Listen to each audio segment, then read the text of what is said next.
तुम मिले दिल खिले और जीने को क्या चाहिए। हेलो दोस्तों, नमस्कार। स्वागत है आप सभी का आपके अपने YouTube channel study with engineer Suhail में। तो दोस्तों, जैसा मैंने आप सभी के लिए कम्युनिटी टैब पर एक पोल किया था और मैंने उसमें पूछा था कि आपकी भारतीय राष्ट्रीय आंदोलन की क्लास इस संडे लें या फिर अगले संडे को। तो भाई 90 प्लस लोगों ने कहा कि सर इसी संडे को भारतीय राष्ट्रीय आंदोलन की मैराथन ले लो और पूरा भारतीय राष्ट्रीय आंदोलन कंप्लीट करवा दो।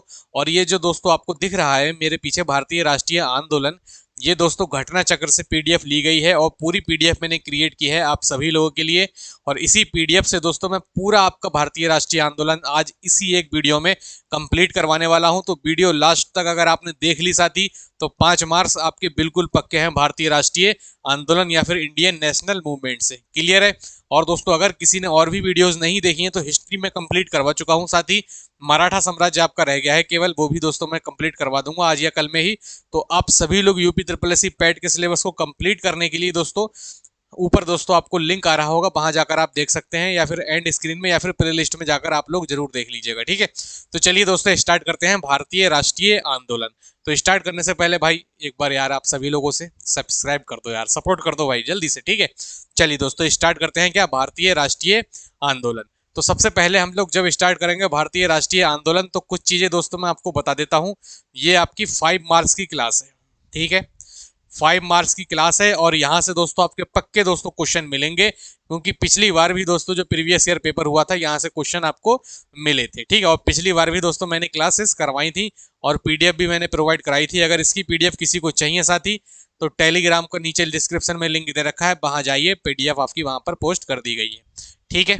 तो चलिए स्टार्ट करते हैं। सबसे पहले बात करेंगे स्वाधीनता आंदोलन के प्रारंभिक वर्ष की। ठीक है। भारतीय राष्ट्रीय आंदोलन में सबसे पहले हम लोग बात करने वाले हैं स्वाधीनता आंदोलन के प्रारंभिक वर्ष की। तो मैं पूरा दोस्तों इसी से ही डिट्टो करवाने वाला हूं। ठीक है। चलिए तो सबसे पहले बात करेंगे भाई भारतीय राष्ट्रीय कांग्रेस की स्थापना। तो भारतीय राष्ट्रीय कांग्रेस की स्थापना 1885 में हुई भाई। किसने कराई थी? एओ ह्यूम ने कराई थी। ठीक है। एओ ह्यूम ने दोस्तों करवाई थी भारतीय राष्ट्रीय कांग्रेस की स्थापना 1885 में। ठीक है। और इसका पहला अधिवेशन दोस्तों हुआ था 18 दिसंबर 1885 को। ठीक है। जिसका पहला अधिवेशन कब हुआ था साथी? 28 दिसंबर 1885 को हुआ था, बंबई स्थित गोकुलदास तेजपात संस्कृत विद्यालय में आयोजित किया गया। देखिए भारतीय राष्ट्रीय कांग्रेस की स्थापना 1885 में हुई, यहीं पर याद करा दूंगा आपको, बस आप लोग बने रहे। ठीक है। भारतीय राष्ट्रीय कांग्रेस की स्थापना 1885 में हुई। किसने करवाई भाई? एओ ह्यूम ने करवाई। ठीक है। जिसका पहला अधिवेशन कब हुआ? 28 दिसंबर 1885 को बंबई में स्थित एक जो था आपका विद्यालय जिसका नाम था गोकुलदास तेजपाल संस्कृत विद्यालय, उसमें दोस्तों आयोजित हुई थी। ठीक है। इसमें दोस्तों आपके कुल कितने प्रतिनिधियों ने भाग लिया था? तो इसमें दोस्तों आपके प्रतिनिधियों ने भाग लिया था कुल कितने भाई? 72। ठीक है। तो 72 प्रतिनिधियों ने इसमें भाग लिया और कुछ प्रमुख व्यक्ति देख लेते हैं और उनके कुछ नारे देख लेते हैं। ठीक है। जो डायरेक्ट आपसे क्वेश्चन पूछे जाते हैं उन पे भी हम लोग डिस्कस करेंगे। ठीक है। तो प्रमुख नारे, कथन, वचन तथा संबंधित महापुरुष। ठीक है। कथन एक जगह और दूसरी जगह लिखे हैं हमने महापुरुष के नाम। ठीक है। यहां से डायरेक्ट क्वेश्चन बनता है, आप सभी को पता है, चाहे यूपी पुलिस कांस्टेबल हो, चाहे यूपीएसआई हो, चाहे UP triple S C PET, लेखपाल, बीडीओ, कोई भी एग्जाम हो, डायरेक्ट क्वेश्चन यहां से बनता है नारों से। ठीक है। चलिए तो सबसे पहले हम बात करेंगे who lives if India dies.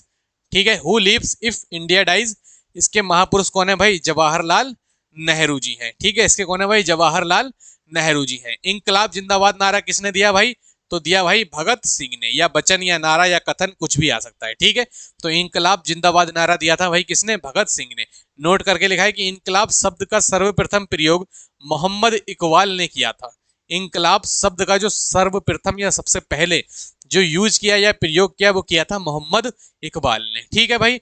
वेदों की ओर लौटो, ये किसने कहा था भाई? दयानंद सरस्वती ने कहा कि वेदों की ओर लौटो। ठीक है। वेदों की ओर मतलब वेदों की साइड लौटो, दयानंद सरस्वती ने। स्वराज हमारा जन्म सिद्ध अधिकार है, ये कहा भाई किसने? बाल गंगाधर तिलक ने। ठीक है। किसने कहा? बाल गंगाधर तिलक ने। देखिए ये मैराथन नहीं दोस्तों, ये लगभग आपकी 1.5 घंटे, 2 घंटे, 3 घंटे भी दोस्तों जा सकती है। जब मैं आपको उसी जोश के साथ पढ़ाने के लिए तैयार हूं पूरी मैराथन, तो फिर आपका तो एग्जाम है, आपको तो और अदर वैकेंसी में बैठना है यूपी ट्रिपल एससी की तरफ से। तो मैं चाहता हूं कि आप भी दोस्तों उसी जोश के साथ बैठे जिस जोश के साथ मैं बैठा हूं आपकी क्लास में, ठीक है। तो कोई भी क्विट नहीं करेगा, पूरी वीडियो देखेगा दोस्तों, और सब्सक्राइब जरूर करेगा और शेयर भी करेगा जो भी आपके दोस्त इसकी तैयारी कर रहे हैं पैट की, ठीक है। चलिए, सारे जहां से अच्छा हिंदुस्तान हमारा, दोस्तों इसका जो नारा दिया था वो दिया था मोहम्मद इकबाल ने। सारे जहां से अच्छा हिंदुस्तान हमारा हमारा, सारे जहां से अच्छा। तो ये दोस्तों किसने दिया था? मोहम्मद इकबाल ने। और बोर नहीं होने दूंगा आपको, टेंशन मत लो, मनोरंजन आपका भरपूर कराता रहूंगा मैं क्लास में, तो आप बोर नहीं होंगे, बैठे रहें बस। दिल्ली चलो जय हिंद नारा किसने दिया था भाई? सुभाष चंद्र बोस ने। एक था दिल्ली चलो और एक जय हिंद नारा किसने दिया था भाई? सुभाष चंद्र बोस ने। जो मैं आपसे कहता हूं ना क्लास में, जय हिंद, वही वाला जय हिंद, ठीक है साथी। पूर्ण स्वराज किसने दिया था भाई? जवाहरलाल नेहरू ने। पूर्ण स्वराज कथन वचन नारा मैं बार बार बात नहीं करूंगा, मैं सीधे लिखूंगा पूर्ण स्वराज और आगे डिस्कस करूंगा किसने किया? जवाहरलाल नेहरू ने, ठीक है। चलिए, विजयी विश्व तिरंगा प्यारा ये किसने किया भाई? श्यामलाल गुप्त ने। विजयी विश्व तिरंगा प्यारा किसने भाई? श्यामलाल शुक्ल ने। तुम मुझे खून दो मैं तुम्हें आजादी दूंगा ये किसने भाई? सुभाष चंद्र बोस ने। तुम मुझे खून दो मैं तुम्हें आजादी दूंगा किसने कहा भाई? सुभाष चंद्र बोस जी ने कहा, ठीक है। साइमन कमीशन वापस चलो या वापस जाओ ये किसने कहा? लाला लाजपत राय ने। साइमन कमीशन वापस जाओ ये किसने कहा भाई? लाला लाजपत राय ने, ठीक है। सरफरोशी की तमन्ना अब हमारे दिल में है ये किसने कहा भाई? राम प्रसाद बिस्मिल ने। सरफरोशी की तमन्ना अब हमारे दिल में है किसने कहा भाई? राम प्रसाद बिस्मिल ने कहा। सत्यमेव जयते दोस्तों किसने? मुंडक उपनिषद। मैंने आपको बताया था कि सत्यमेव जयते आपका कहां से लिया गया है, तो मैंने आपको बताया था कि मुंडक उपनिषद से लिया गया है, ठीक है। चलिए, हे राम किसने कहा दोस्तों? महात्मा गांधी ने कहा हे राम, ठीक है। वंदे मातरम दोस्तों किसने? बंकिम चंद्र चटर्जी ने। ये चीजें आपको याद रखनी है, पीडीएफ भेज दूंगा आपको, पूरा रिवीजन करना है एक बार क्लास को देखने के बाद, ठीक है। वैसे यहीं पर मोस्टली याद करवा दूंगा मैं, लेकिन फिर भी आप एक बार रिवीजन करिएगा पीडीएफ लेने के बाद, ठीक है। जनगणमन किसने कहा भाई? रविंद्रनाथ टैगोर ने लिखा। आराम हराम है भाई किसने कहा? जवाहरलाल नेहरू जी ने कहा। जय जवान जय किसान का नारा किसने दिया? लाल बहादुर शास्त्री जी ने दिया। जय जवान और जय किसान का नारा, जय जवान जय किसान जय विज्ञान, ये नारा किसने दिया भाई? अटल बिहारी वाजपेयी ने, ठीक है। किसने दिया? अटल बिहारी वाजपेयी ने। जय जवान जय किसान जय विज्ञान नारा किसने दिया भाई? अटल बिहारी वाजपेयी जी ने दिया। चलिए, आगे हम लोग बात करते हैं। भारतीय राष्ट्रीय कांग्रेस के पहले अधिवेशन की अध्यक्षता की व्योमेश चंद्र बनर्जी ने। इन्हें कहा गया भाई WC बनर्जी, ठीक है। इन्हें क्या कहते हैं भाई? WC बनर्जी भी नहीं कहते हैं। तथा इसके प्रथम महासचिव स्वयं A.O. ह्यूम थे। इसके जो प्रथम महासचिव थे वो खुद कौन थे? A.O. ह्यूम थे, ठीक है भाई। भारतीय राष्ट्रीय कांग्रेस की स्थापना दोस्तों हुई थी 1885 में। भारत का वायसराय कौन था उस समय? लॉर्ड डफरिन, जिसका कार्यकाल था 1884 से लेकर 1888 लगभग 4 साल का, ठीक है। भारतीय राष्ट्रीय कांग्रेस की स्थापना 1885 में हुई। उस समय जो भारत के वायसराय थे वो थे लॉर्ड डफरिन, जिनका कार्यकाल था 1884 से 1888 तक। क्लियर है मेरी बात सभी को? चलिए, लॉर्ड डफरिन ने कांग्रेस का यह कहकर मजाक उड़ाया था कि यह सूक्ष्मदर्शी अल्पसंख्यकों की संस्था है। अगर आपसे पूछता है कि सूक्ष्मदर्शी अल्पसंख्यकों की संस्था है, यह किसने कथन कहा या किसने बात कही? तो आप कहेंगे भाई लॉर्ड डफरिन ने कहा, कांग्रेस का मजाक उड़ाते हुए, ठीक है भाई। चलिए, आगे हम लोग बात करते हैं। कांग्रेस का दूसरा अधिवेशन 1886 में कलकत्ता में हुआ। इसकी अध्यक्षता दादा भाई नौरोजी ने की। कांग्रेस का दूसरा अधिवेशन कब हुआ भाई? 1886 में कलकत्ता में हुआ। इसकी अध्यक्षता की किसने भाई? दादा भाई नौरोजी ने। क्लियर है? चलिए, आगे हम लोग डिस्कस करते हैं भाई। भारतीय राष्ट्रीय कांग्रेस के सर्वप्रथम मुस्लिम अध्यक्ष होने का गौरव बदरुद्दीन तैयब जी को प्राप्त है। अगर आपसे पूछता है भारतीय राष्ट्रीय कांग्रेस के सर्वप्रथम मुस्लिम अध्यक्ष कौन थे, तो आप कहेंगे बदरुद्दीन तैयब जी, ठीक है भाई। ये भारतीय राष्ट्रीय कांग्रेस के 27 से 30 दिसंबर 1887 को मद्रास में संपन्न हुए तीसरे अधिवेशन के अध्यक्ष पद के लिए चुने गए थे। किस कब चुने गए थे ये सब चीजें देखिए। बदरुद्दीन तैयब जी को चुना भारतीय राष्ट्रीय कांग्रेस के 27 से 30 दिसंबर जो आयोजित हो रहा था मद्रास में एक अधिवेशन, उसके लिए इन्हें क्या किया था भाई? अध्यक्ष पद के लिए इन्हें चुना गया था, ठीक है। चलिए दोस्तों आगे हम लोग डिस्कस करते हैं। भारतीय राष्ट्रीय कांग्रेस का प्रथम निर्वाचित यूरोपीय अध्यक्ष कौन था भाई? जॉर्ज यूले था। ठीक है, भारतीय राष्ट्रीय कांग्रेस का प्रथम निर्वाचित यूरोपीय अध्यक्ष था आपका जॉर्ज यूले। ठीक है, कांग्रेस के लिए समर्थन प्राप्त करने के उद्देश्य से जुलाई 1889 ईस्वी में लंदन में विलियम डिग्बी की अध्यक्षता में ब्रिटिश कमेटी ऑफ इंडिया की स्थापना हुई। तो आपसे पूछ ले किसकी अध्यक्षता में ब्रिटिश कमेटी ऑफ इंडिया की स्थापना हुई, तो आप कहेंगे भाई डिग्बी की अध्यक्षता में या फिर विलियम डिग्बी की अध्यक्षता में 1889 या फिर 1889 में। ठीक है भाई, चलिए नेक्स्ट देखते हैं भाई। भारतीय राष्ट्रीय कांग्रेस तथा मुस्लिम लीग दोनों ने वर्ष 1916 में लखनऊ में अधिवेशन किया। तो आपसे डायरेक्ट क्वेश्चन की तरह ही मैं आपको बता रहा हूं कि भारतीय राष्ट्रीय कांग्रेस और मुस्लिम लीग दोनों ने किस वर्ष लखनऊ में अधिवेशन किया। आपका राइट आंसर क्या होगा भाई? आपका राइट आंसर होगा 1916 में। क्लियर है? चलिए, कांग्रेस तथा मुस्लिम लीग के बीच लखनऊ समझौता 1916 में ईस्वी में हुआ, जो कांग्रेस लीग योजना तथा लखनऊ पैक्ट के नाम से जाना जाता है। ठीक है, कांग्रेस तथा मुस्लिम लीग के बीच लखनऊ समझौता हुआ 1916 में, या फिर जो कांग्रेस लीग योजना लखनऊ पैक्ट के नाम से भी जाना जाता है। ठीक है, चलिए, कांग्रेस के लखनऊ अधिवेशन की अध्यक्षता अंबिका चरण मजूमदार ने की थी। ठीक है, या फिर एसी मजूमदार इसको इतिहास में लिखा जाता है, एसी मजूमदार। ठीक है, चलिए, भारतीय राष्ट्रीय कांग्रेस के लखनऊ अधिवेशन 1916 में बाल गंगाधर तिलक ने कहा कि स्वराज मेरा जन्म सिद्ध अधिकार है और मैं इसे लेकर रहूंगा। ठीक है, कब भाई? भारतीय राष्ट्रीय कांग्रेस के लखनऊ अधिवेशन हुआ 1916 में, उसमें बाल गंगाधर तिलक जी ने कहा कि स्वराज मेरा जन्म सिद्ध अधिकार है और मैं इसे लेकर रहूंगा। तो कब कहा भाई? लखनऊ अधिवेशन में कहा, 1916 में कहा। एक एक पॉइंट क्लियर करा रहा हूं आपका, बस यही चाहिए आपसे कि आप इस वीडियो को इतना ज्यादा शेयर करें दोस्तों कि दोस्तों बिल्कुल मजा ही आ जाए। ठीक है, चलिए, 1900 ईस्वी में करजन ने कहा था कांग्रेस अब लड़खड़ा रही है और जल्द ही गिरने वाली है। मेरा सबसे बड़ा मकसद भी यही है कि मेरे भारत प्रवास के दौरान इस पार्टी का अंत हो जाए। ये 1900 ईस्वी में कहा था करजन ने। ठीक है, लॉर्ड करजन ने कहा था कि कांग्रेस अब लड़खड़ा रही है और जल्द ही गिरने वाली है। यह सबसे बड़ा मकसद भी यही है कि मेरे भारत प्रवास के दौरान इस पार्टी का अंत हो जाए। ठीक है, किसने कहा था? लॉर्ड कर्जन ने 1900 में। बार बार कहूंगा, आपको याद करना है चीज को। ठीक है, भारत की स्वतंत्रता प्राप्ति के बाद महात्मा गांधी ने भारतीय राष्ट्रीय कांग्रेस को समाप्त करने का सुझाव दिया था। ठीक है, महात्मा गांधी ने। लॉर्ड वेलिंगटन ने कांग्रेस के 30वें अधिवेशन में भाग लिया। इस दौरान वह बंबई का गवर्नर था। लॉर्ड वेलिंगटन बंबई का गवर्नर था, कांग्रेस के 30वें अधिवेशन में भाग लिया था। ठीक है, यह अधिवेशन बंबई में वर्ष 1915 ईस्वी में आयोजित किया गया। महात्मा गांधी ने केवल एक वर्ष 1924 के बेलगांव अधिवेशन की अध्यक्षता की। अगर आपसे पूछता है महात्मा गांधी ने कितनी बार अध्यक्षता की, तो एक बार अध्यक्षता की 1924 में बेलगांव अधिवेशन में। ठीक है, ये वाला।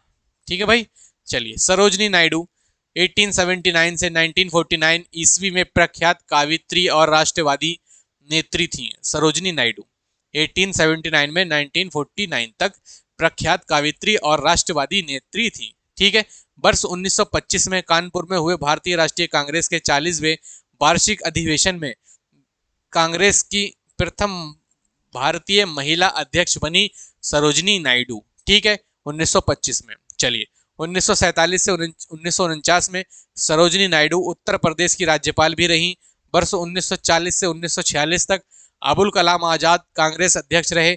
जब भारत स्वतंत्र हुआ उस समय कांग्रेस के अध्यक्ष जेबी कृपलानी थे। बहुत बार पूछा जाने वाला क्वेश्चन है कि जब भारत स्वतंत्र हुआ उस समय कांग्रेस के अध्यक्ष कौन थे, तो थे आपके जेबी कृपलानी। ठीक है भाई, कौन थे? जेबी कृपलानी थे। चलिए, रविंद्रनाथ टैगोर द्वारा मूल रूप से बांग्ला में रचित और संगीतबद्ध जनगण मन के हिंदी संस्मरण को संविधान सभा ने भारत के राष्ट्रगान के रूप में 24 जनवरी 1950 को अपनाया था। रविंद्रनाथ टैगोर द्वारा मूल रूप से जो बांग्ला में रचित हुआ संगीतबद्ध जनगण मन, उसको हिंदी संस्करण को संविधान सभा ने भारत के राष्ट्रगान को 24 जनवरी 1950 को ही अपनाया था। ठीक है, जनगण मन सर्वप्रथम 27 दिसंबर 1911 को भारतीय राष्ट्रीय कांग्रेस के कलकत्ता अधिवेशन में गाया गया। मोस्ट इंपॉर्टेंट क्वेश्चन, आप स्टार बना लीजिए इस पे। ठीक है, चलिए, राष्ट्रीय गान का सर्वप्रथम प्रकाशन वर्ष 1912 में तत्वबोधिनी पत्रिका भारत विधाता नामक शीर्षक में हुआ था। ठीक है, आपसे पूछ ले कि राष्ट्रीय गान का सर्वप्रथम प्रकाशन किस वर्ष हुआ, 1912 में, ठीक है, या फिर किस पत्रिका में है, तो किसमें भाई, भारत विधाता नामक शीर्षक में हुआ है, तत्वबोधिनी पत्रिका में। ठीक है, चलिए आगे हम लोग डिस्कस करते हैं भाई। राष्ट्रीय गान का अंग्रेजी अनुवाद 1919 में मॉर्निंग सॉन्ग ऑफ इंडिया नाम से प्रकाशित किया गया। ठीक है, इसे लगभग 52 सेकंड में गाया जाता था और बाल गंगाधर तिलक ने अंतिम रूप से भारतीय राष्ट्रीय कांग्रेस के अमृतसर अधिवेशन 1919 में भाग लिया था। ठीक है, और वर्ष 1907 में कांग्रेस के सूरत अधिवेशन में कांग्रेस नरमपंथी और गरमपंथी दो अलग अलग गुटों में विभक्त हो गई।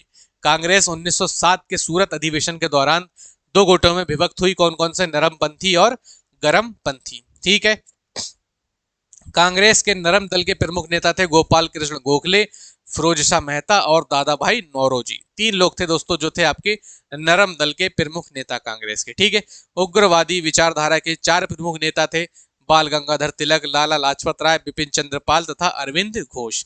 ये कौन थे, ये उग्र विचारधारा के चार प्रमुख नेता थे, बाल गंगाधर तिलक, लाला लाजपत राय, बिपिन चंद्र और आपके अरविंद घोष। ठीक है, तिलक ने कहा था कि हमारा उद्देश्य आत्मनिर्भरता है, भिक्षावृत्ति नहीं। ठीक है, ये किसने कहा था, बाल गंगाधर तिलक जी ने कहा था। ठीक है, लाला लाजपत राय, बाल गंगाधर तिलक तथा बिपिन चंद्र पाल को लाल बाल पाल के नाम से भी जाना जाता है।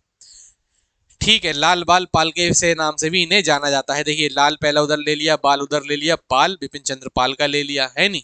तो इस प्रकार से शॉर्ट ट्रिक जैसे हम बनाते रहते हैं, उस प्रकार से वहां भी शॉर्ट ट्रिक भाई इस प्रकार से बनती थी। ठीक है, लाला लाजपत राय ने इटली के क्रांतिकारी राष्ट्रपति मैजिनी के जीवन वृत्त को पढ़ने के बाद उन्हें अपना राजनीतिक गुरु माना।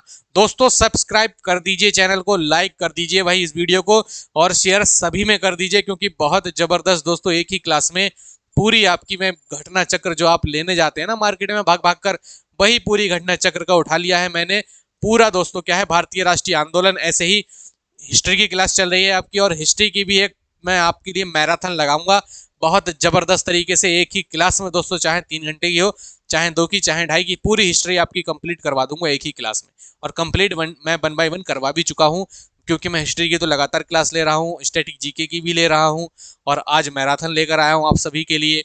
और एक मैराथन दोस्तों उसकी लगाऊंगा मैं इंडियन इकोनॉमिक्स की, एक मैराथन लगाऊंगा मैं इंडियन ज्योग्राफी की। ठीक है, मतलब जो बचा है अब हमारा उसकी मैं मैराथन लगाता जाऊंगा। ठीक है, ताकि आपका टाइम से हो जाए पूरा कंप्लीट। चलिए, वल्लभ भाई पटेल को भारतीय बिस्मार्क के रूप में जाना जाता है। सर वैलेंटाइन शिरोल ने तिलक को भारत में अशांति का जन्मदाता कहा था। भारत में तिलक को भारत में अशांति का जन्मदाता कहा था सर वैलेंटाइन शिरोल ने। ठीक है, चलिए, तिलक ने महाराष्ट्र में शिवाजी महोत्सव तथा गणपति पर्व आरंभ किया ताकि जनता में राष्ट्र सेवा की भावना जागे। ठीक है, बाल गंगाधर तिलक 1 अगस्त 1920 को हुई मृत्यु के बाद उनकी अर्थी को महात्मा गांधी के साथ मौलाना शौकत अली तथा डॉक्टर सैफुद्दीन किचलू ने उठाया था। यह क्वेश्चन बन सकता है दोस्तों कि बाल गंगाधर तिलक की मृत्यु कब हुई, 1 अगस्त 1920 को हुई, और मृत्यु में जिसने इन्हें कांधा दिया वो थे महात्मा गांधी, मौलाना शौकत अली तथा डॉक्टर सैफुद्दीन किचलू ने। ठीक है, चलिए आगे हम लोग बढ़ते हैं भाई, क्या स्वदेशी तथा सविनय आज्ञा आंदोलन, महात्मा गांधी तथा अन्य नेताओं की भूमिका को देखते हैं। ठीक है, चलिए, ब्रिटिश सरकार ने 20 जुलाई 1905 को बंगाल विभाजन के निर्णय की घोषणा कर दी थी। 16 अक्टूबर 1905 को बंगाल विभाजन प्रभावी हो गया। इस दिन पूरे बंगाल में शोक दिवस भी मनाया जाता है 16 अक्टूबर को। तो आपसे पूछ ले कि शोक दिवस बंगाल में किस दिन मनाया जाता है, तो 16 अक्टूबर, और कई बार पूछा हुआ क्वेश्चन है, इंपॉर्टेंट है। ठीक है, चलिए, रविंद्रनाथ टैगोर के सुझाव पर संपूर्ण बंगाल में इस दिन को राखी दिवस के रूप में मनाया जाता है। ठीक है, राखी दिवस के रूप में मनाया जाता है संपूर्ण बंगाल में इस दिन को। ठीक है, बंगाल का विभाजन लॉर्ड कर्जन 1899 से 1905 इनका क्या रहा, पीरियड रहा, के काल में 1905 में हुआ था। तो बंगाल का विभाजन लॉर्ड कर्जन ने करवाया 1905 में। ठीक है, स्वदेशी आंदोलन के प्रारंभ का तत्कालीन कारण बंगाल विभाजन था। ठीक है, स्वदेशी आंदोलन के समय आंदोलन के प्रति जन समर्थन एकत्र करने के उद्देश्य से अश्विनी कुमार दत्त ने स्वदेश बांधव समिति की स्थापना की। तो स्वदेश बांधव समिति की स्थापना किसने की, अश्विनी कुमार दत्त ने की थी। ठीक है, स्वदेशी आंदोलन के दौरान वंदे मातरम भारतीय राष्ट्रीय आंदोलन का शीर्षक गीत बना। स्वदेशी आंदोलन के दौरान वंदे मातरम भारतीय राष्ट्रीय आंदोलन का शीर्षक गीत बना, आप सभी को पता होगा। ठीक है साथी, चलिए। ब्रिटिश पत्रकार H.W. नेविंसन स्वदेशी आंदोलन से जुड़े थे। राष्ट्रीय आंदोलन के बढ़ते प्रभाव के वातावरण में अवनींद्रनाथ टैगोर ने वर्ष 1907 में अपने बड़े भाई गगनेंद्रनाथ के साथ मिलकर Indian society of oriental art की स्थापना की। आपसे पूछा जाएगा Indian society of oriental art की स्थापना किसने की, तो आप कहेंगे अवनींद्रनाथ टैगोर और उनके बड़े भाई गगनेंद्रनाथ के साथ मिलकर 1907 में की। ठीक है। दादा भाई नौरोजी को लोग श्रद्धा से भारत के वयोवृद्ध नेता या grand old man of India के नाम से स्मरण करते हैं। ठीक है, दादा भाई नौरोजी को 1892 में अगर बात करते हैं तो दादा भाई नौरोजी पहले भारतीय थे जो उदारवादी दल की ओर से फिशरी से ब्रिटिश संसद के सदस्य चुने गए। दादा भाई नौरोजी पहले भारतीय थे जो एल्फिंस्टन कॉलेज बंबई में गणित एवं भौतिकी प्रोफेसर नियुक्त किए गए थे। पहले भारतीय थे आपके कौन, दादा भाई नौरोजी, जो भारतीय एल्फिंस्टन कॉलेज बंबई में या फिर जो आज है आपका मुंबई में गणित एवं फिजिक्स के प्रोफेसर नियुक्त हुए थे। दादा भाई नौरोजी एक गुजराती पत्रिका रफ्त गोफ्तार की शुरुआत 1851 में करते हैं। दादा भाई नौरोजी ने गुजराती पत्रिका लिखी रफ्त गोफ्तार, जिसकी शुरुआत 1851 में की। वर्ष 1907 में मुस्लिम लीग या वार्षिक अधिवेशन कराची में तथा 1908 में अमृतसर में हुआ। ठीक है, वर्ष 1907 में मुस्लिम लीग या वार्षिक अधिवेशन कराची में तथा वर्ष 1960 में अमृतसर में हुआ। वर्ष 1908 में लंदन में मुस्लिम लीग की एक शाखा सैयद अमीर अली ने स्थापित की थी। वर्ष 1905 में लॉर्ड कर्जन के साथ लॉर्ड मिंटो को भारत का वायसराय नियुक्त किया गया तथा जॉन मार्ले को भारत सचिव नियुक्त किया गया। ठीक है, भारतीय परिषद अधिनियम 1909 मार्ले मिंटो सुधार। ठीक है, बात किसकी होगी अब, मार्ले मिंटो सुधार की। सबसे बड़ा दोष मार्ले मिंटो सुधार का जो है सबसे बड़ा दोष सांप्रदायिक प्रतिनिधित्व प्रणाली के तहत मुसलमानों के लिए पृथक निर्वाचन मंडल की व्यवस्था करना था। यह है भाई मार्ले मिंटो सुधार या मार्ले मिंटो अधिनियम, कई जगह आपको दिखने को मिलेगा, जो 1909 में हुआ। भाई इसमें क्या रहा, इन्होंने कहा कि सबसे बड़ा दोष जो है वो सांप्रदायिक प्रतिनिधित्व प्रणाली के तहत जो मुसलमानों के लिए पृथक निर्वाचन मंडल है उसकी व्यवस्था करना था। ठीक है, गांधी ने कहा था कि मार्ले मिंटो सुधार 1909 के इंडियन काउंसिल एक्ट ने हमारा सर्वनाश कर दिया। ये किसने कहा भाई, गांधी जी ने कहा कि अगर ये आया है तो इसने क्या किया है, इसने हमारा सर्वनाश कर दिया है। ठीक है, वर्ष 1916-1922 तक का ऑल इंडिया नेशनल कांग्रेस और मुस्लिम लीग के बीच मैंतक्य का काल था। कैसा काल था, मतक्य का काल था। अप्रैल 1916 में तिलक ने 1 सितंबर 1916 में एनी बेसेंट ने अपनी अपनी होम रूल लीग की स्थापना की। अप्रैल 1916 में तिलक ने 1 सितंबर 1916 में एनी बेसेंट ने अपनी अपनी होम रूल लीग की स्थापना की। बेसेंट ने कॉमनवेल्थ और न्यू इंडिया तथा तिलक ने मराठा और केसरी के माध्यम से अपनी अपनी लीग का प्रचार किया। ठीक है, केसरी लीग तो आप कहेंगे मराठा, ठीक है, कॉमनवेल्थ और न्यू इंडिया तो कहेंगे बेसेंट। ठीक है, तिलक द्वारा स्थापित होम रूल के लीग के प्रथम अध्यक्ष जोसेफ बैप्टिस्टा तथा सचिव NC केलकर थे। ठीक है, तिलक द्वारा जो स्थित होम रूल लीग हुई थी उसके अध्यक्ष कौन थे, जोसेफ बैप्टिस्टा तथा सचिव NC केलकर थे। ठीक है, एनी बेसेंट द्वारा स्थापित लीग के सचिव जॉर्ज अरुणडेल थे। मोहनदास करमचंद गांधी का जन्म 2 अक्टूबर 1869 को गुजरात के पोरबंदर नामक स्थान पर हुआ। उनकी प्रारंभिक शिक्षा राजकोट में हुई थी। बात हो रही है गांधी जी की। ठीक है, बात हो रही है मोहनदास करमचंद गांधी की।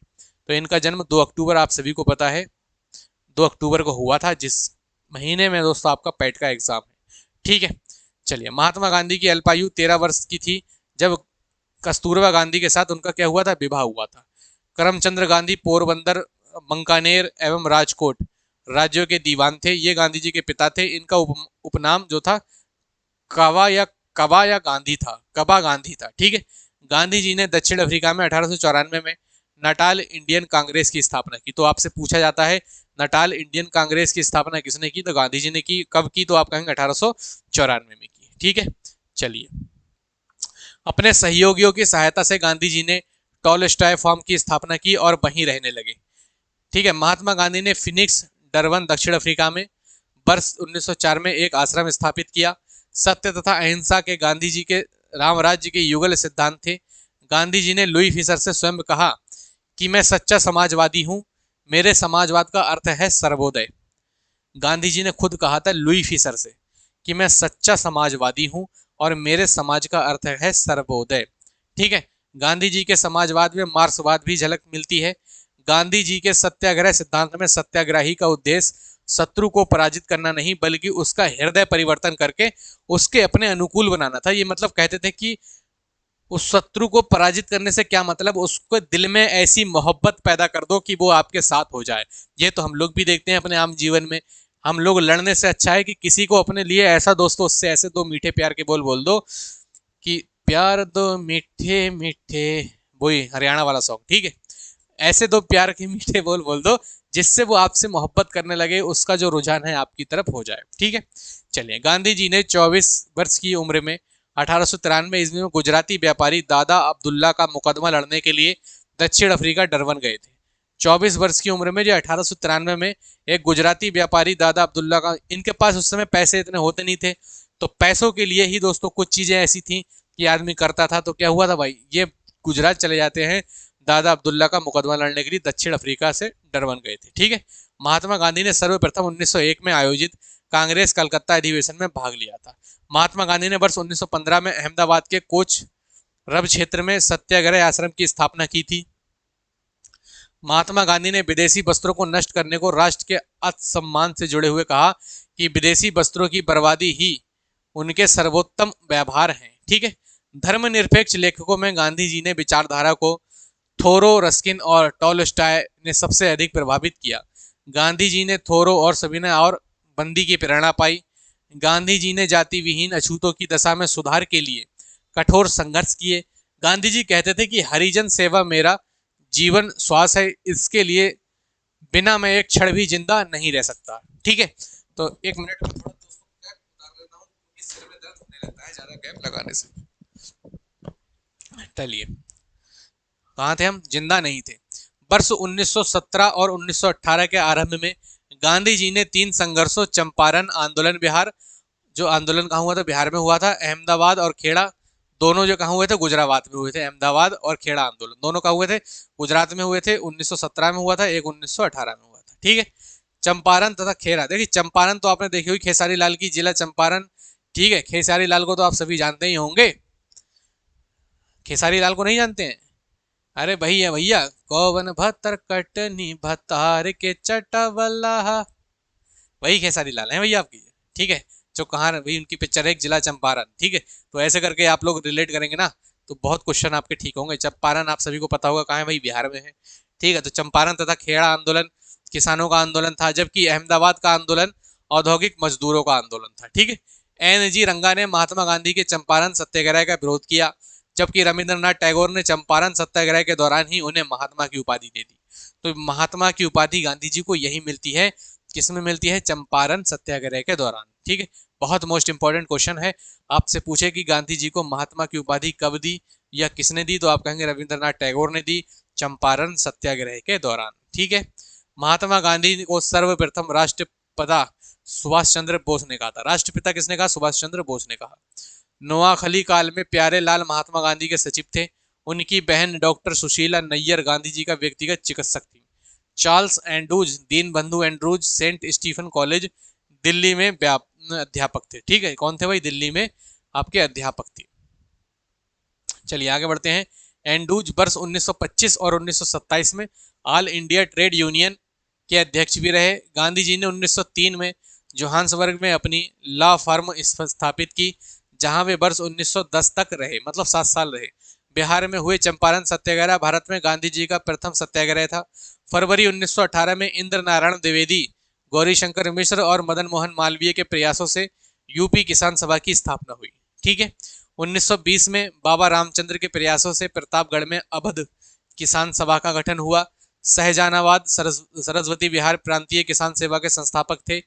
वर्ष 1936 में लखनऊ के अखिल भारतीय किसान कांग्रेस की स्थापना हुई, जिसका नाम बाद में बदलकर अखिल भारतीय किसान सभा कर दिया गया। इसका अध्यक्ष स्वामी सहजानंद को तथा महासचिव एन जी रंगा को बनाया गया। ठीक है। सितंबर 1946 में बंगाल की प्रांतीय किसान सभा द्वारा तिभागा आंदोलन प्रारंभ किया गया। ठीक है। बीपी या बीपी बढ़िया के नेतृत्व में वर्ष 1918 में स्थापित मद्रास मजूमदार संघ भारत का प्रथम आधुनिक मजूमदार संगठन बना। ठीक है। अहमदाबाद टेक्सटाइल लेबर एसोसिएशन की स्थापना वर्ष 1918 में महात्मा गांधी जी ही करते हैं। भारत में ट्रेड यूनियन कांग्रेस या अखिल भारतीय ट्रेड यूनियन कांग्रेस की स्थापना ANM जोशी द्वारा 31 अक्टूबर 1920 को बंबई में की गई थी। जितना करा रहा हूं सब इंपॉर्टेंट है।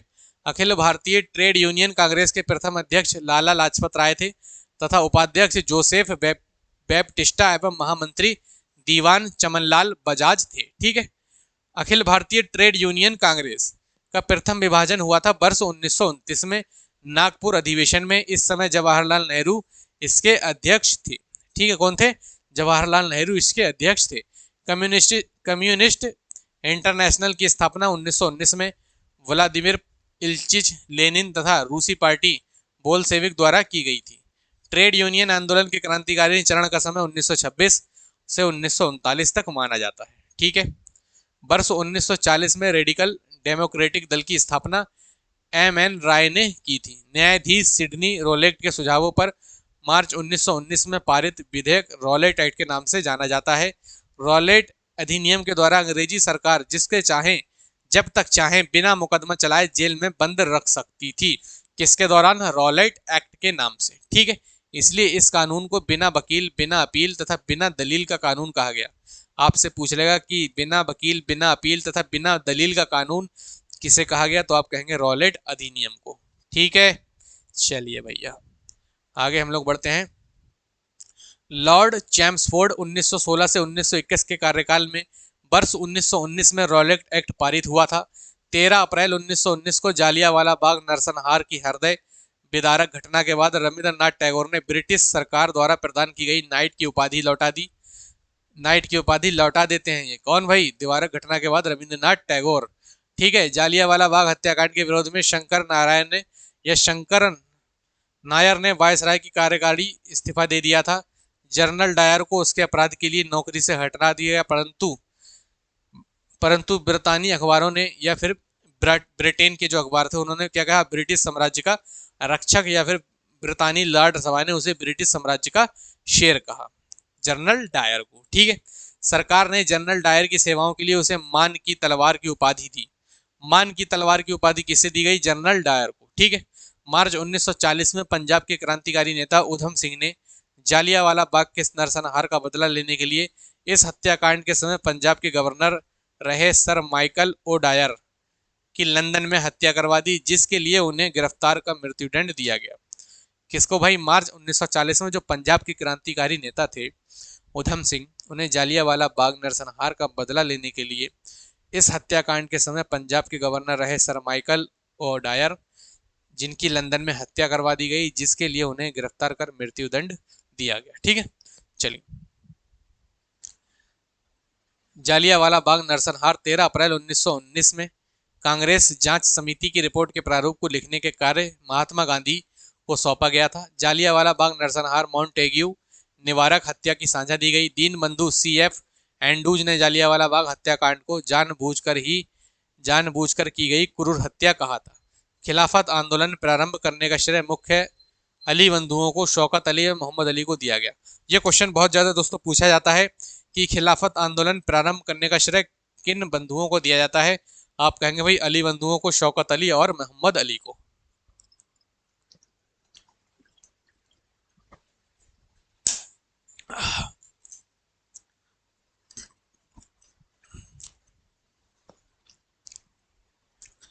चलिए, दिल्ली में 23 नवंबर 1919 को होने वाले खिलाफत कमेटी के सम्मेलन की अध्यक्षता महात्मा गांधी को प्रदान की गई थी। ठीक है। हकीम अजमल खां ने खिलाफत आंदोलन के दौरान हाजिक उल मुल्क की पदवी त्याग दी थी। ठीक है। इन्होंने क्या की थी भाई? अजमल खां थे जो, उन्होंने खिलाफ आंदोलन के दौरान हाजिक उल मुल्क की जो पद थी उसको जो क्या थी? त्याग दिया था। ठीक है।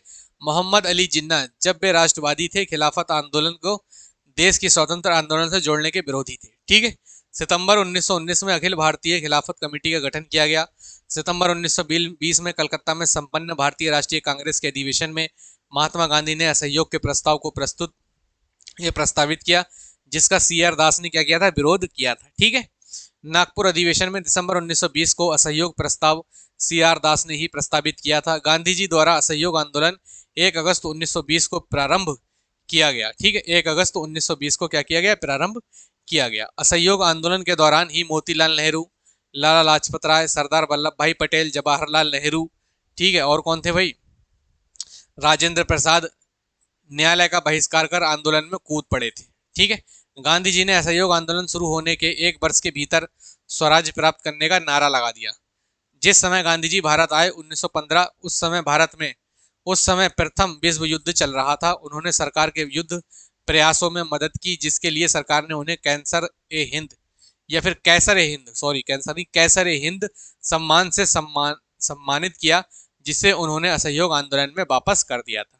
जमनलाल बजाज ने अपनी राय बहादुर की उपाधि वापस कर दी। चौरी चौरा कांड की वास्तविक तिथि थी 4 फरवरी 1922। आपसे पूछ लेता है चौरी चौरा कांड की वास्तविक तिथि या चौरी चौरा कांड कब हुआ था, तो आप कहेंगे 4 फरवरी 1922 में। चौरी चौरा कांड से क्षुब्ध होकर महात्मा गांधी ने असहयोग आंदोलन वापस ले लिया। 12 फरवरी 1922 को बारदोली में हुई कांग्रेस की बैठक में आंदोलन के स्थगित करने का निर्णय लिया गया। असहयोग आंदोलन के दौरान रविंद्रनाथ टैगोर ने विदेशी वस्त्रों को जलाए जाने को अविवेकी या निष्ठुर बर्बादी कहा था। ठीक है, असहयोग आंदोलन 1920 से 1922। चलिए, तो असहयोग आंदोलन पे दोस्तों हम लोग बात करते हैं। असहयोग आंदोलन 1920 से 1922 के दौरान काशी विद्यापीठ बनारस में वर्ष 1921 में, गुजरात विद्यापीठ अहमदाबाद में वर्ष 1920 में तथा जामिया मिलिया इस्लामिया अलीगढ़ में वर्ष 1920, जो बाद में दिल्ली ले जाया गया, स्थापित हुआ। ठीक है, सीआर दास इस दौरान कांग्रेस के अध्यक्ष थे। वे कांग्रेस की अध्यक्षता से त्यागपत्र दे दिया और जनवरी 1923 में मोतीलाल नेहरू के साथ मिलकर स्वराज पार्टी की स्थापना कर देते हैं। मोतीलाल नेहरू के साथ मिलकर स्वराज पार्टी की स्थापना कर देते हैं कौन? सीआर दास। सीआर दास स्वराज पार्टी के अध्यक्ष तथा मोतीलाल नेहरू इसके महासचिव थे।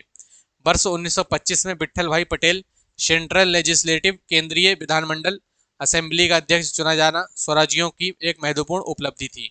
1925 में विट्ठल भाई पटेल को सेंट्रल लेजिस्लेटिव केंद्रीय विधानमंडल असेंबली का अध्यक्ष चुना गया। ठीक है, चलिए, चित्तरंजन दास को देशबंधु के नाम से जाना जाता है। चित्तरंजन दास इंग्लैंड से वकालत की पढ़ाई करने के बाद स्वदेश आकर बैरिस्टर हुए तथा वकील के रूप में इनकी सबसे बड़ी सफलता अलीपुर बमकांड के केस में अरविंद घोष का बचाव करना था। ठीक है, चित्तरंजन दास ने कहा था स्वराज आम जनता के लिए होना, केवल वर्गों के लिए नहीं। ठीक है, इन्होंने कहा कि स्वराज जो है आम जनता के लिए होना चाहिए, केवल किसी वर्गों के लिए नहीं होना चाहिए।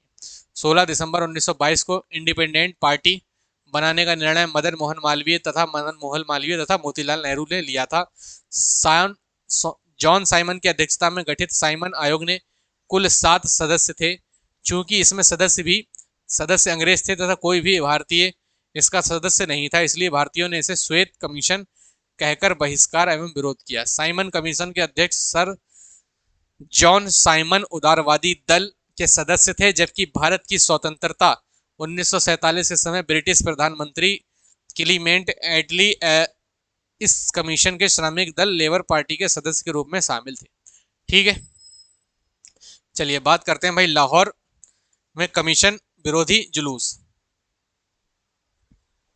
का। देखिए, लाहौर में कमीशन विरोधी जुलूस का नेतृत्व करते समय पुलिस के लाठी चार्ज में लाला लाजपत राय गंभीर रूप से घायल हो गए।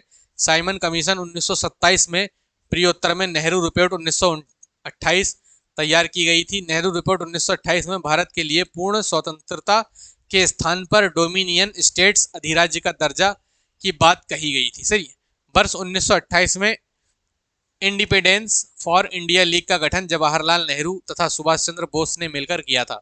वर्ष 1921 में कांग्रेस अहमदाबाद अधिवेशन के अध्यक्ष सीआर दास चुने गए थे, किंतु उनके जेल में होने के कारण हकीम अजमल खां ने इस अधिवेशन की अध्यक्षता की थी। ठीक है, कांग्रेस कार्य समिति द्वारा 2 जनवरी 1930 को अपनी बैठक में यह निर्णय लिया गया कि 26 जनवरी 1930 का दिन पूर्ण स्वराज दिवस के रूप में मनाया जाएगा तथा 26 जनवरी को प्रत्येक वर्ष पूर्ण स्वाधीनता दिवस के रूप में मनाया जाएगा। ठीक है, महात्मा गांधी ने 12 मार्च 1930 को अपना प्रसिद्ध दांडी मार्च शुरू किया। आपसे पूछा जाएगा कि दांडी मार्च कब शुरू किया गया, तो आप कहेंगे भाई 12 मार्च 1930 को। ठीक है, चलिए आगे बढ़ते हैं। महात्मा गांधी ने साबरमती आश्रम अहमदाबाद से 78 चुने हुए साथियों के साथ सत्याग्रह के लिए कूच किया।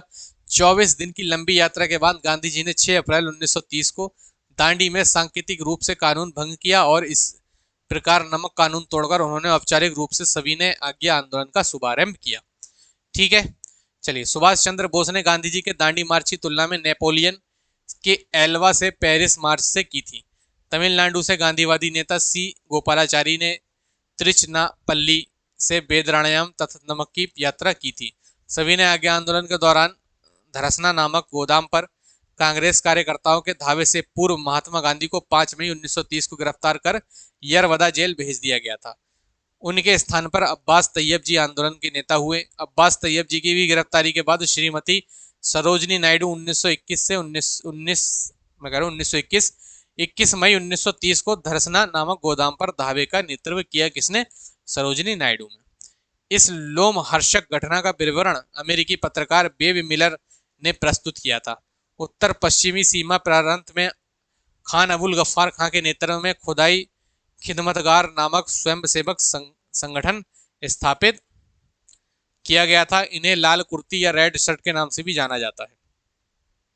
सविनय आज्ञा आंदोलन के दौरान पेशावर में गढ़वाल रेजिमेंट के सिपाहियों ने चंद्र सिंह गढ़वाल के नेतृत्व में निहत्ती भीड़ पर गोली चलाने से इनकार कर दिया था। सविनय आज्ञा आंदोलन के दौरान मणिपुर की जनजातियों ने भी सक्रिय भागीदारी दिखाई। यहाँ पर आंदोलन का नेतृत्व हेम्पो जदोनांग तथा उनके पश्चात नगा जनजाति महिला गैडिनेल्यू ने किया। ठीक है, इसे जियात रंग आंदोलन कहा जाता है। जियात रंग आंदोलन कहा जाता है। अक्टूबर 1934 में गांधी जी ने अपना पूरा समय हरिज नोत्थान के लगाने के लिए सक्रिय राजनीति से स्वयं हटाने का निश्चय किया। सितंबर 1932 में गांधी जी ने हरिजन कल्याण हेतु अखिल भारतीय छुआछूत विरोधी लीग की स्थापना की तथा हरिजन नामक साप्ताहिक पत्र का प्रकाशन किया। किसने भाई? हरिजन नामक साप्ताहिक पत्र का प्रकाशन किया। चलिए आगे दोस्तों बढ़ते हैं। गांधी इरविन समझौता के परिक्षेप में सरोजनी नायडू ने गांधी और इरविन को दो महात्मा या टू महात्मास की संज्ञा दी थी। ठीक है, गांधी इरविन समझौता 5 मार्च 1931 को संपन्न हुआ। इरविन के जीवनीकार एलन कैंपवेल जॉनसन ने गांधी इरविन समझौता में महात्मा गांधी के लाभों का सातवावना पुरस्कार या कंसल्टेंसी प्राइज कहा गया। 10 से 24 जून तक 1930 को साइमन कमीशन की रिपोर्ट प्रकाशित हुई। राजनीतिक संगठनों ने कमीशन की सिफारिशों को अस्वीकार कर दिया। नवंबर 1930 में लंदन में प्रथम गोलमेज सम्मेलन बुलाया गया। आपसे पूछा जाएगा दोस्तों कि प्रथम गोलमेज सम्मेलन कब बुलाया गया भाई? तो नवंबर 1930 में लंदन में। ठीक है, चलिए। इस समय या इस सम्मेलन में आपके 89 भारतीय प्रतिनिधियों ने भाग लिया, किंतु कांग्रेस ने इसमें भाग नहीं लिया। कांग्रेस इसमें नहीं आती है प्रथम गोलमेज सम्मेलन में। ठीक है, प्रथम गोलमेज सम्मेलन में एंग्लो इंडियन का प्रतिनिधित्व केटी पाल ने किया था। गोलमेज या गोलमेज सम्मेलन का उद्घाटन ब्रिटिश सम्राट जॉर्ज पंचम ने किया था तथा इसकी अध्यक्षता ब्रिटिश प्रधानमंत्री रैमजे मैकडोनाल्ड ने किया। ठीक, 7 सितंबर 1931 से 1 दिसंबर 1931 तक चले द्वितीय गोलमेज सम्मेलन में महात्मा गांधी ने कांग्रेस के एकमात्र प्रतिनिधि के रूप में हिस्सा लिया। इसके अलावा सरोजनी नायडू तथा मदन मोहन मालवीय ने भी इसमें सम्मेलन में हिस्सा लिया था। गांधी जी SS राजपूताना नामक जलपोत से लंदन पहुंचे तथा वे लंदन के किंग्सले हॉल में ठहरे थे। डॉक्टर भीमराव अंबेडकर तीनों गोलमेज सम्मेलनों में भाग लेने वाले भारतीय थे। इन्होंने तीनों सम्मेलन में भाग लिया था, डॉक्टर भीमराव अंबेडकर जी ने। ठीक है, चलिए।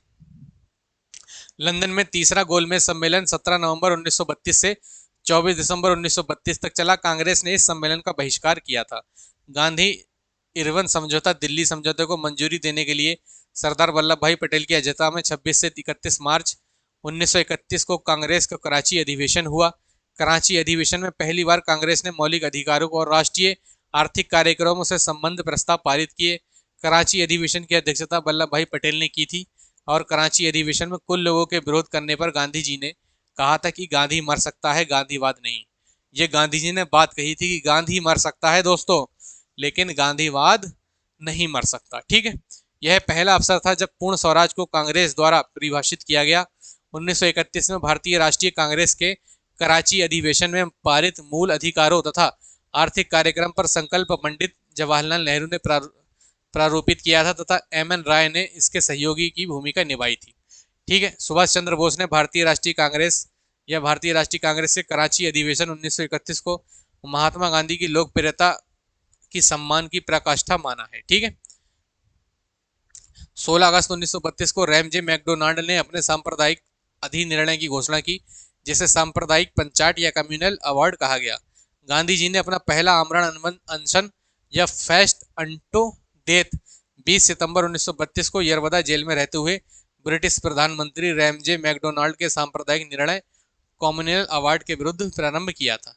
24 सितंबर 1932 को पूना समझौता हस्ताक्षरित हुआ। ठीक है। 24 सितंबर 1932 को क्या होता है, हिंदू जाति की ओर से दलित वर्ग से डॉक्टर अंबेडकर ने मदन मोहन मालवीय ने पूना समझौता पर हस्ताक्षर कर दिए। सांप्रदायिक अवार्ड में प्रांतीय विधानमंडलों में दलितों के लिए सुरक्षित पार्टी सीटें 71 थीं, जिसे पूना पैक्ट में बढ़ाकर 148 कर दिया। मद्रास से 30, सिंध सहित 15, पंजाब से 8, बिहार और उड़ीसा से 18, मध्य प्रांत से 20, असम से 7, बंगाल से 30 और संयुक्त प्रांत से 20। ये था आपका विवरण, जो टोटल 71 थी उनका। ठीक है। दलित वर्गों का संघ की स्थापना बाबू जगजीवन राम ने की थी। ठीक है। All India schedule first federation की स्थापना डॉक्टर बी.आर. अम्बेडकर ने वर्ष 1942 में की थी तथा all India depressed classes association की स्थापना 1926 में एम.सी. राजा की अध्यक्षता में हुई थी। ठीक है। 14 अगस्त 1931 को बंबई में महात्मा गांधी से वार्ता के दौरान डॉक्टर बी.आर. अम्बेडकर ने कहा था, इतिहास बताता है कि महात्मा गांधी क्षणिक भूत की भांति धूल उठाते हैं लेकिन स्तर नहीं उठाते। ठीक है। स्तर नहीं उठाते। ठीक है। चलिए अभी देख लेते हैं हम लोग। अभी हमारा क्या रहा भाई, क्रांतिकारी आंदोलन रहा और विधायी संशोधन रहा, और आपका क्या रहा भाई, भारत छोड़ो आंदोलन, आज़ाद हिंद फौज, और क्या, बस ये। चलिए हो गया लगभग, हम लोग कंप्लीट करने ही वाले हैं। चलिए, विधायी संशोधन और ब्रिटिश इंडिया एक्ट 1935। ब्रिटिश सरकार ने कंपनी में व्याप्त भ्रष्टाचार एवं कुप्रशासन को दूर करने के लिए 1773 में रेगुलेटिंग एक्ट पारित किया। रेगुलेटिंग एक्ट 1773 के द्वारा सर्वप्रथम कलकत्ता में एक सर्वोच्च न्यायालय की स्थापना की गई। इसमें मुख्य न्यायाधीश 3 अन्य न्यायाधीशों की व्यवस्था की गई थी। उच्चतम न्यायालय 1774 में गठित किया गया और एलिजा इम्प्रे इसके मुख्य न्यायाधीश तथा चैम्बर्ग लिमिस्टर एवं हाइड एक अध्यक्ष नियुक्त हुए। 1786 के अधिनियम के अनुसार विशेष अवस्था में गवर्नर जनरल को अपनी परिषद के निर्णयों को रद्द करने तथा अपने निर्णयों को लागू करने का अधिकार भी दे दिया गया। कॉर्नवालिस जिला कलेक्टरों को अधिक शक्तिशाली नहीं बनने के देना चाहता था, अतः उसने सख्ती के पृथक्करण सिद्धांत को अपनाया। ठीक है। ईस्ट इंडिया कंपनी के भारतीय व्यापार के एक अधिकारी को चाय एवं चीन के साथ व्यापार के अतिरिक्त 1813 के चार्टर एक्ट को द्वारा समाप्त किया गया था। ठीक है।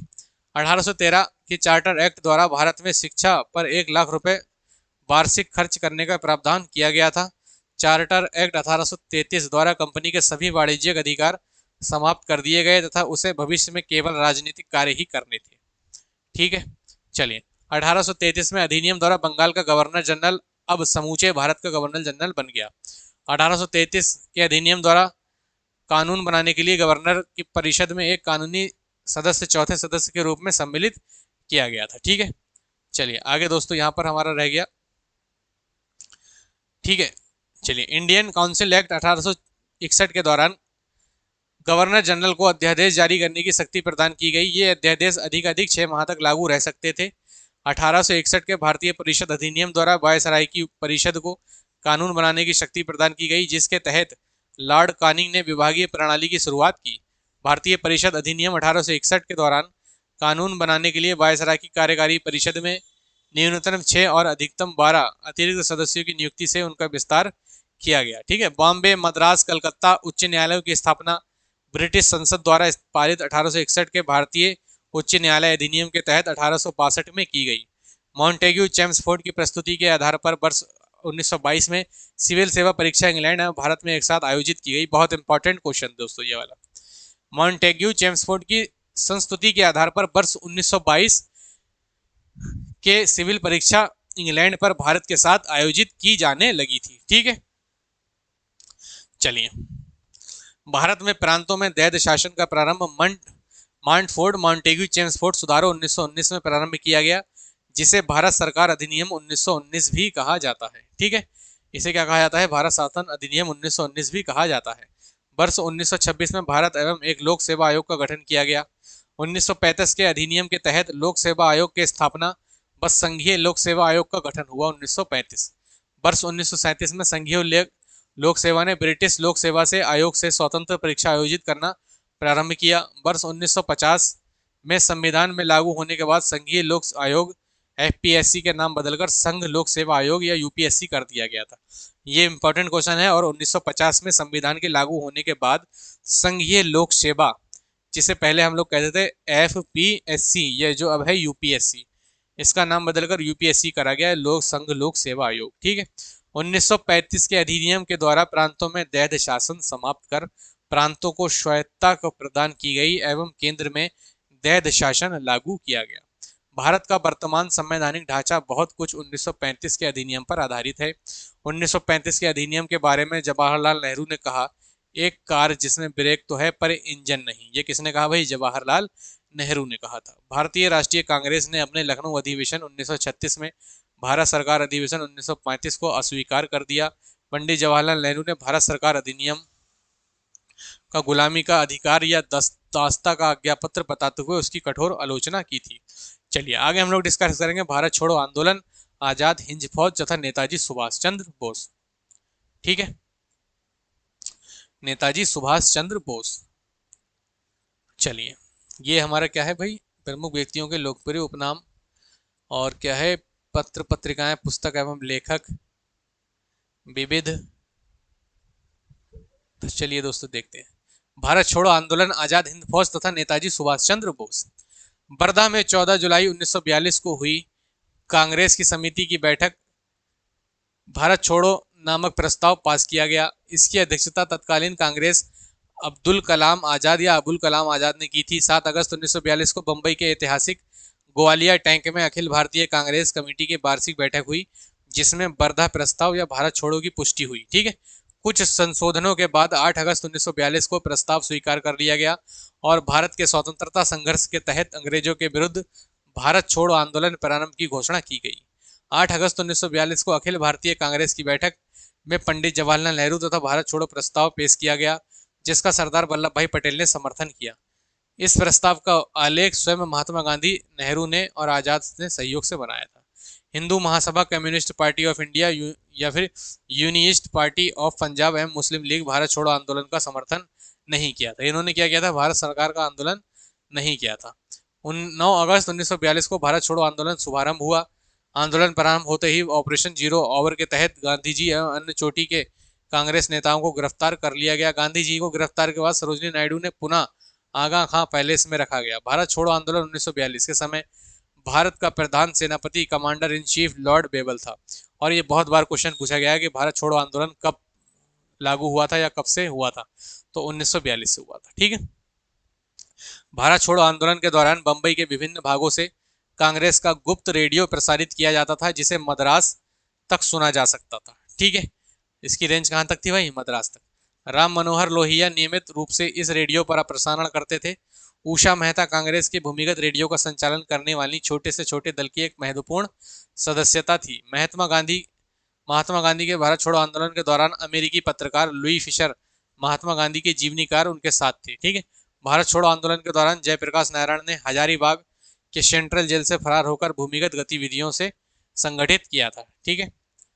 चलिए, भारत छोड़ो आंदोलन 1942 के दौरान बंबई में कांग्रेस सम्मेलन को संबोधित करते हुए गांधी जी ने जो भाषण दिया था उसके बारे में पट्टाभी सीतारामैया ने लिखा कि वास्तव में गांधी जी उस दिन अवतार एवं पैगंबर की प्रेरक शक्ति से प्रेरित होकर भाषण दे रहे थे। भारत छोड़ो आंदोलन की एक महत्वपूर्ण विशेषता थी देश कई स्थानों पर समानांतर सरकार की स्थापना। ठीक है। बलिया 1942 अगस्त की बात है। ठीक है। बलिया में अगस्त 1942 में चित्तू पांडे के नेतृत्व में तामलुक मिदनापुर बंगाल दिसंबर 1942 से सितंबर 1944 तक यहाँ की जातीय सरकार ने तूफान पीड़ितों की सहायता के लिए कार्यक्रम प्रारंभ किया। सतारा महाराष्ट्र 1943 के मध्य से 1945 तक यह सबसे लंबी समय तक चलने वाली सरकार थी। यहाँ पर प्रति सरकार के साथ नामक समानांतर सरकार स्थापित की गई। इसके प्रमुख नेता बाई वी चौहान एवं नाना पाटिल थे। ठीक है। बीमारी के आधार पर गांधी जी को 6 मई 1944 को रिहा कर दिया गया था। विंस्टन चर्चिल ने गांधी जी के रिहाई के संबंध में कहा कि जब हम हर जगह जीत रहे हैं, ऐसे वक्त में हम एक कमबख्त बुड्ढे के सामने कैसे झुक सकते हैं जो हमेशा हमारा दुश्मन रहा। किसने कहा? विंस्टन चर्चिल ने गांधी जी के रिहाई के संबंध में कहा था। भारत छोड़ो आंदोलन करो या मरो का नारा यूसुफ मेहर अली ने दिया था। नेताजी सुभाष चंद्र बोस का जन्म हुआ था भाई 23 जनवरी 1997 को। 23 जनवरी 1897 को उड़ीसा के कटक में हुआ था। ठीक है। सुभाष चंद्र बोस 1938 में भारतीय राष्ट्रीय कांग्रेस का अध्यक्ष बनने के बाद गुरुदेव रविंद्रनाथ टैगोर द्वारा शांति निकेतन में देश नायक की उपाधि से सम्मानित किया गया था। महात्मा गांधी ने सुभाष चंद्र बोस को देशभक्तों का देशभक्त कहा था। सुभाष चंद्र बोस ने कांग्रेस के अध्यक्ष का पद त्याग देने के बाद 3 मई 1939 को फॉरवर्ड ब्लॉक की स्थापना की थी। आजाद हिंद फौज की स्थापना कैप्टन मोहन सिंह ने की थी और आजाद हिंद फौज की पहली डिवीजन का औपचारिक गठन सितंबर 1942 को हुआ और कैप्टन मोहन सिंह इसके प्रथम सेनापति बने। 21 अक्टूबर 1943 को सुभाष चंद्र बोस ने सिंगापुर में स्वतंत्र भारत की अस्थायी सरकार आजाद हिंद सरकार का गठन किया। आजाद हिंद फौज का पुनर्गठन 4 जुलाई 1943 को सुभाष चंद्र बोस के नेतृत्व में किया गया था। कांग्रेस ने आजाद हिंद फौज बचाव समिति का गठन किया था। ठीक है, जिसमें भूला भाई देसाई के नेतृत्व में तेज बहादुर सप्रू, कैलाश काटजू अरुणाचल और अरुण आसफ अली जवाहरलाल नेहरू प्रमुख वकील थे। कैबिनेट मिशन 24 मार्च 1946 को दिल्ली आया। इसके अध्यक्ष भारत मंत्री लॉर्ड पैथिक लॉरेंस तथा अन्य 2 सदस्य स्टेफोर्ड क्रिप्स और एवी अलेक्जेंडर नौसेना मंत्री थे। ठीक है। कैबिनेट मिशन ने त्रिस्तरीय शासन व्यवस्था को सुझाया। ठीक है। कैबिनेट मिशन 1946 को वायसराय की एग्जीक्यूटिव काउंसिलिंग का पुनर्गठन किया। अंतरिम सरकार के गठन का सुझाव दिया, जिसमें बॉर मेंबर सहित सभी विभाग भारतीय सदस्यों द्वारा धारण किए गए थे। ठीक है। मौलाना अबुल कलाम आजाद कैबिनेट मिशन के तहत भारत आगमन के समय भारतीय राष्ट्रीय अध्यक्ष थे। 24 अगस्त 1946 को पंडित नेहरू के नेतृत्व में भारत की पहली अंतरिम राष्ट्रीय सरकार की घोषणा तथा 2 सितंबर 1946 को इसका गठन हुआ, जिसे प्रारंभ में मुस्लिम लीग की भागीदारी नहीं थी। ठीक है। थोड़ा पानी पी लेते हैं, साथ ही आप भी कुछ पी लीजिएगा।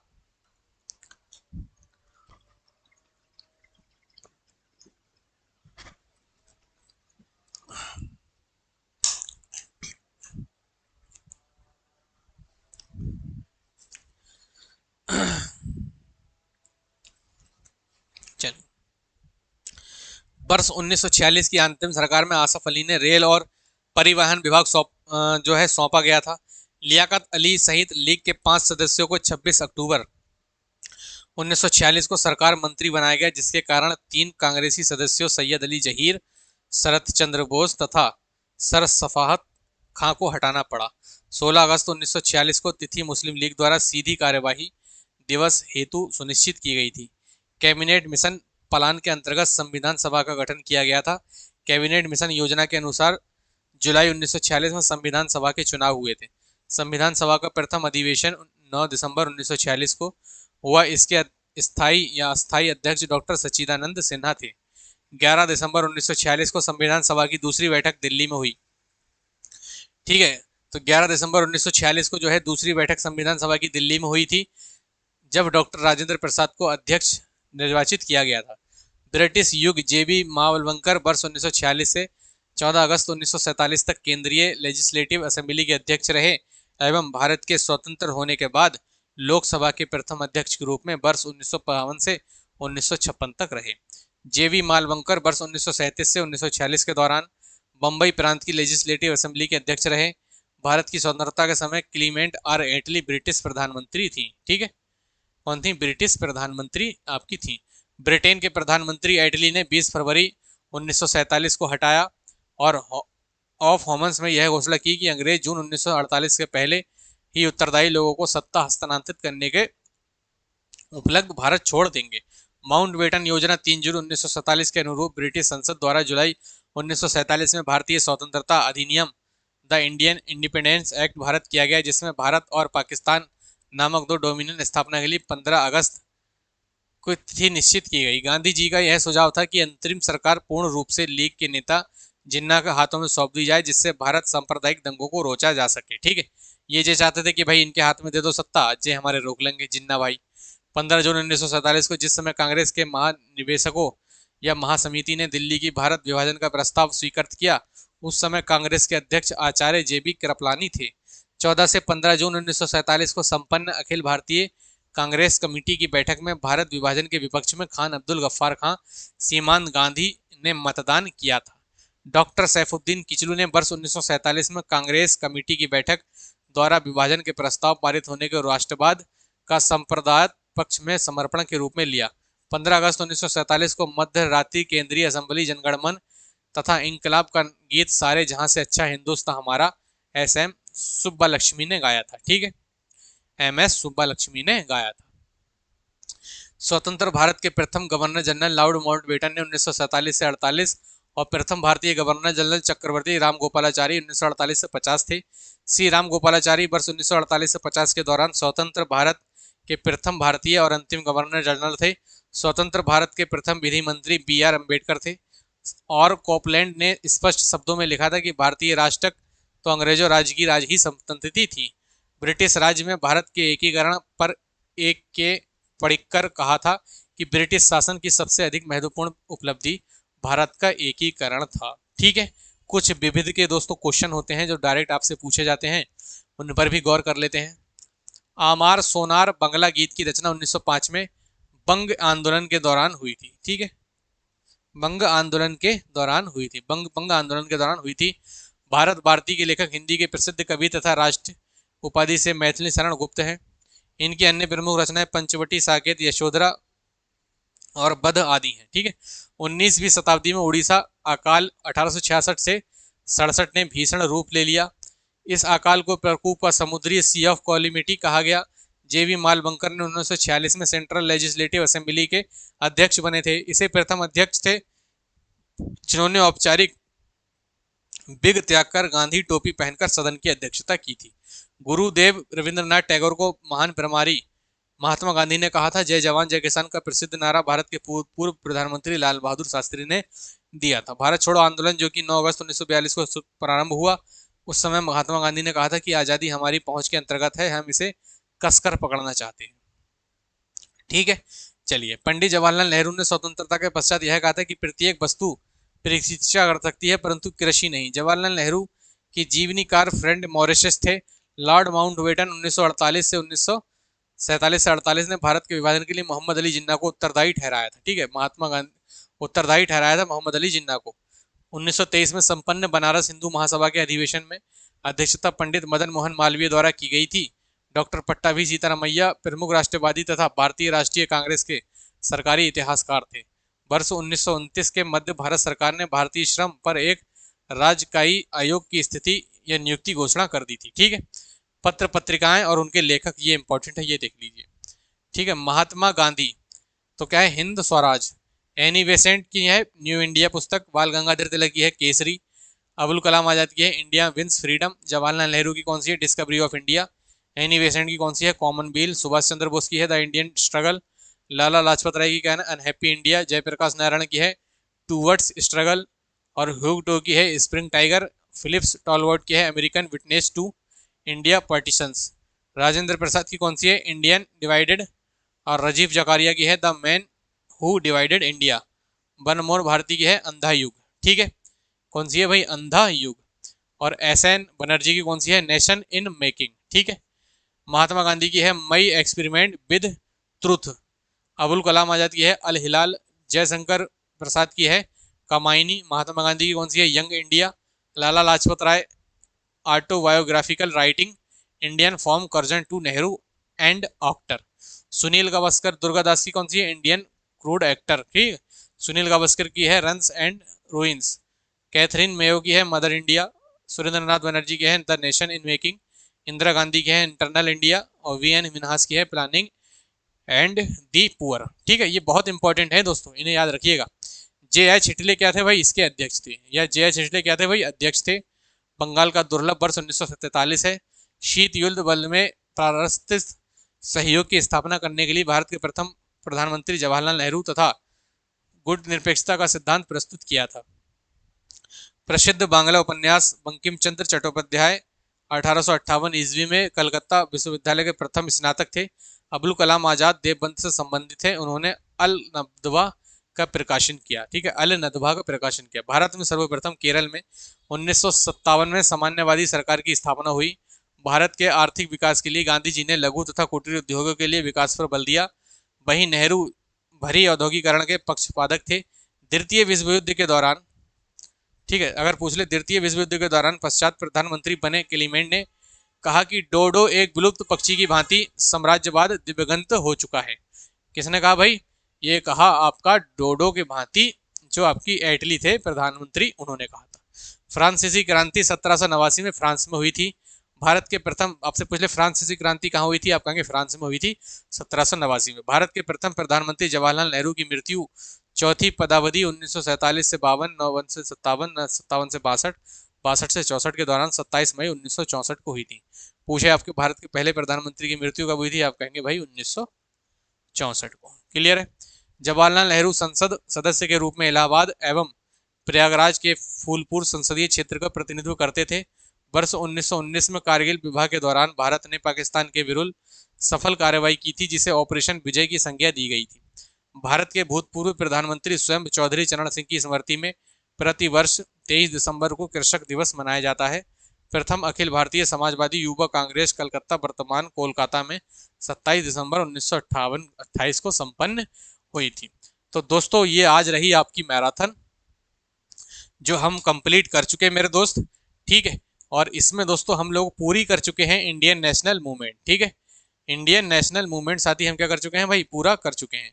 ठीक है, तो उम्मीद करता हूं दोस्तों सभी को क्लास अच्छी लगी होगी। और इसकी पीडीएफ, इसकी क्या भाई, इसकी पीडीएफ अगर किसी को चाहिए तो आपसे दोबारा से कह देता हूं भाई, इसकी पीडीएफ साथी आपको मिलेगी टेलीग्राम पर। तो टेलीग्राम को भाई नीचे दिया रहा है मैंने लिंक, तो टेलीग्राम पर जाकर इस पीडीएफ को आप लोग क्या करेंगे, डाउनलोड करेंगे और टेलीग्राम को क्या करेंगे आप लोग, ज्वाइन करेंगे। और चैनल को क्या करेंगे भाई, आप सभी लोग करेंगे सब्सक्राइब और दबाएंगे भाई बेल आइकन। ठीक है, ये मैं लेकर आया था क्योंकि मैंने आपसे कमिटमेंट कर दी थी कि मैं संडे को आपकी भारतीय राष्ट्रीय आंदोलन की क्या करा दूंगा, मैराथन करा दूंगा, पूरी क्लास आपकी कंप्लीट करा दूंगा। ठीक है, कल सिस्टर की इंगेजमेंट थी तो थका हारा बहुत हूँ भाई, इस टाइम बहुत ज़्यादा नींद भी आ रही थी काफ़ी, इसलिए पानी भी बार बार पी रहा था क्योंकि कल सिस्टर की मैरिज थी और थकान काफ़ी मुझे हो चुकी थी। ठीक है, तो चलिए दोस्तों इस क्लास को शेयर करिएगा आगे सभी दोस्तों में और बने रहिए हमारे साथ दोस्तों। चैनल को सब्सक्राइब करिए और आपकी स्क्रीन पर जो वीडियोज आ रही हैं इन्हें भी आप जरूर देखिए, UP triple S C PET के लिए इंपॉर्टेंट है। ठीक है, चलिए भैया नमस्कार, जय हिंद, जय भारत। आपका पेशेंस बना रहा और आपने पूरी क्लास देखी, आपका शुक्रगुजार। ठीक है, और आपके लिए काम भी आने वाली ये क्लास है। ठीक है भाई, चलिए मिलते हैं नेक्स्ट वीडियो में साथी, तब तक के लिए जय हिंद, जय भारत।